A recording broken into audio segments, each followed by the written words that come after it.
Good evening everyone, তোমরা সবাই কেমন আছো? আশা করি সবাই ভালো আছো। আজকে আবার নতুন একটা ভিডিও নিয়ে চলে এসেছি তোমাদের সামনে।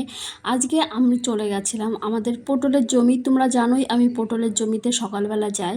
আর দেখো আমাদের পটলের ফলনটা কতটা সুন্দর হয়েছে। এইবার কিন্তু একটু ভালোই ফলন হয়েছে এবং গাছগুলোতে পটলগুলোও ভালো হয়েছে, কারণ শীতকাল পটল সাধারণত হয় না।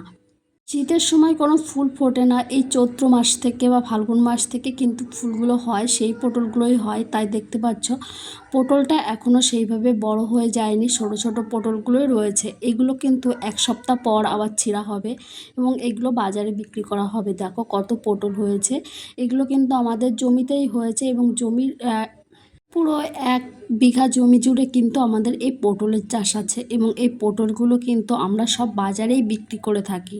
এখন কিন্তু পটলের দাম আগের তুলনায় একটু বেশি আছে, কয়েকদিন পর অবশ্য কমে যাবে।